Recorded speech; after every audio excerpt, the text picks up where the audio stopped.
Hello everyone, आप सभी का स्वागत है आपके अपने यूट्यूब चैनल इम्पैक्टिंग ज्ञान में। आज हम करने जा रहे हैं एनसीईआरटी एसएसटी सीटेट के लिए कुछ इंपॉर्टेंट क्वेश्चन, नए राजा एवं राज्य।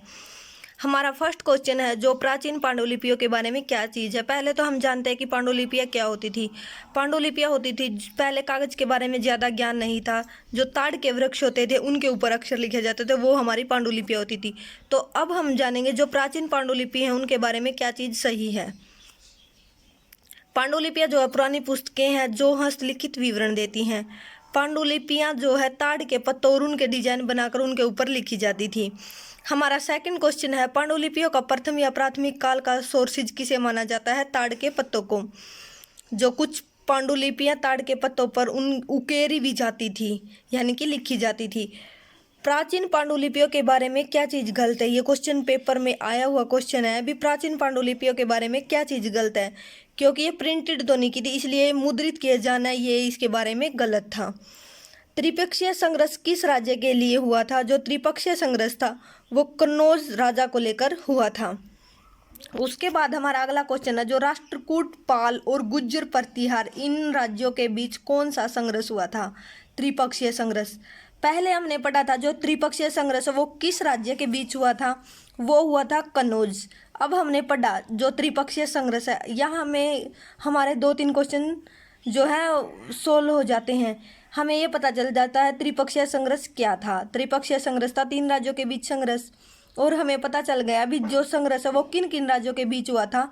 3 राज्यों के बीच हुआ था, जिसमें राष्ट्रकूट, पाल और गुज्जर प्रतिहार राजा शामिल थे।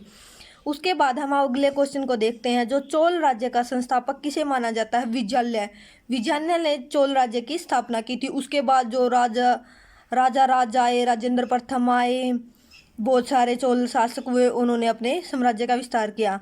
हम अगला क्वेश्चन की ओर बढ़ते हैं, चोल साम्राज्य का विस्तार कौन से राजा ने किया था। राजा प्रथम ने चोल साम्राज्य का विस्तार किया। उसके बाद हमारा नेक्स्ट क्वेश्चन है, दक्षिण भारतीय मंदिरों में गोपुरम 12वीं शताब्दी के दौरान शासकों के किस राजवंश के तहत एक प्रमुख विशेषता बन गया। पांड्य राजा। हमारा अगला क्वेश्चन है, जो चाहमान थे, चाहमानों के नियंत्रण में 2 प्रमुख नगर कौन से थे। चाहमानों के नियंत्रण में 2 प्रमुख नगर थे, उनके नाम क्या क्या थे। एक इंद्रप्रस्थ और एक अजमेर। उसके बाद हमारा नेक्स्ट क्वेश्चन है, राष्ट्रकूट वंश की स्थापना किसने की थी। दंती दुर्ग ने राष्ट्रकूट वंश की स्थापना की थी। अब हम बढ़ते हैं हमारे नेक्स्ट क्वेश्चन की तरफ। हमारा नेक्स्ट क्वेश्चन है, चोल साम्राज्य में बस्तियों का केंद्र क्या था। जो चोल साम्राज्य उसमें बस्तियों का केंद्र किसे माना जाता था। चोल साम्राज्य में बस्तियों का केंद्र मंदिर को माना जाता था। चोल साम्राज्य में तंजावुर, गंगईकोट, चोलपुरम के बड़े मंदिरों का निर्माण कौन से राजा के काल में हुआ था। हमारा क्वेश्चन सबसे पहले तो आया भी चोल साम्राज्य में बस्तियों का केंद्र क्या था, हमें पता चल गया मंदिर। अब आया जो तंजावुर और गंगई चोलपुरम मंदिर है, बड़े मंदिरों का निर्माण कौन से राजा के काल में हुआ था। तो राजा और राजेंद्र प्रथम के काल में इन मंदिरों का निर्माण हुआ था। उसके बाद हमारा नेक्स्ट क्वेश्चन है, चोल साम्राज्य में बहुत सी धातु की मूर्ति बहुत प्रसिद्ध थी। कौन सी धातु की मूर्तियां जो प्रसिद्ध थी। कांस्य की मूर्तियां जो है बहुत ही प्रसिद्ध थी। ये बहुत ही पुरानी जो कांस्य है वो बहुत ही प्रसिद्ध था।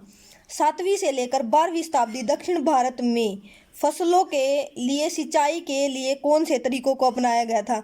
हमारा क्वेश्चन है, जो 7वीं से 12वीं शताब्दी तक दक्षिण भारत में फसलों के लिए कुछ जो सिंचाई की जाती थी वो किस माध्यम से या किस तरीकों से की जाती थी।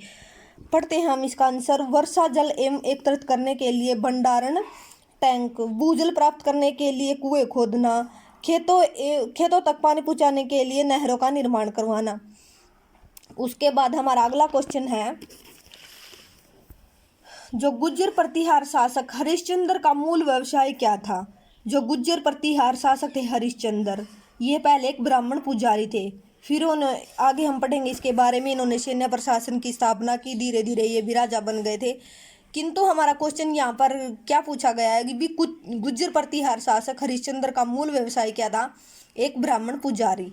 राजस्थान के ये राजा थे। कदम मयूरन शर्मन, इनका व्यवसाय क्या था। ये भी एक ब्राह्मण पुजारी थे। ये कर्नाटक में इन्होंने सफलतापूर्ण राज्य किया था बाद में। राजा हरिश्चंद्र, ये आ गया हमारा क्वेश्चन, राजा हरिश्चंद्र एवं कदम मयूरन स्मरण ने कौन से व्यवसाय का त्याग कर दिया था। यहाँ पे पूछा गया है, जो ये दोनों राजा थे हरिश्चंद्र और कदम, इनके पास जो इनका प्रथम व्यवसाय था, जो कि इनका पारंपरिक व्यवसाय था, उसका तो इन्होंने त्याग कर दिया। उन्होंने सैन्य शक्ति के बल पर सफलतापूर्ण राज्य की स्थापना की। उसके बाद हमारा अगला क्वेश्चन आता है, त्रिभुवन चक्रवर्ती क्या है। ये मोस्ट इंपॉर्टेंट क्वेश्चन है जो बार बार एग्जाम में पूछा जाता है, सी टेट में, सभी टेट एग्जाम के लिए इंपॉर्टेंट क्वेश्चन है। जो त्रिभुवन चक्रवर्ती क्या है, इसका अर्थ क्या था, इसका अर्थ है तीनों लोकों के स्वामी। आगे हम अपने नेक्स्ट क्वेश्चन की तरफ बढ़ते हैं। आगे हमारा नेक्स्ट क्वेश्चन है, जो महाराजा अधिराज का अर्थ क्या था। महाराजा अधिराज का अर्थ था महान राजा, यानी कि राजाओं के अधिपति। चोलों के इसमें करों के क्या क्या नाम थे। चोल काल में बहुत सारे कल, ये तो बात बहुत ही वो है कि सभी जानते हैं भी, बहुत सारे कालों में जो कर लगाए जाते थे।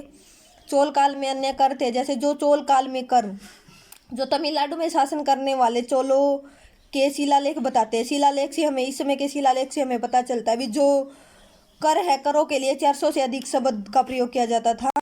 जो कि कर है उनके लिए 400 से अधिक शब्दों का प्रयोग किया जाता था। सबसे इंपॉर्टेंट कर थे वेटी, जिसे जबरन श्रम के रूप में लिया जाता था। उसके बाद कदामी, जो भू राजस्व और पारिवारिक संपत्ति के लिए के ऊपर भी उपकर लगाया जाता था। उसके बाद है राजा राज। राजा चोल राजा कौन से मंदिर का निर्माण करवाया। ये क्वेश्चन है भी, जो राजा थे इनके काल में, इनके शासनकाल में कौन से मंदिर का निर्माण हुआ था। बृहदेश्वर तंजावुर मंदिर का निर्माण हुआ था। Thank you everyone. आप सभी को ये वीडियो, हमने जो सी टेट के इम्पोर्टेंट क्वेश्चन किए, सिलेक्टेड और इम्पोर्टेंट क्वेश्चन किए नए राजा और राज्य के बारे में, आप सभी को ये वीडियो कैसी लगी। मेरे चैनल को लाइक सब्सक्राइब कीजिए। वीडियो अच्छी लगी हो तो आप सभी को लाइक कीजिए, कमेंट कीजिए और अपने सपोर्ट और प्यार को ऐसे ही बनाए रखिए। Thank you.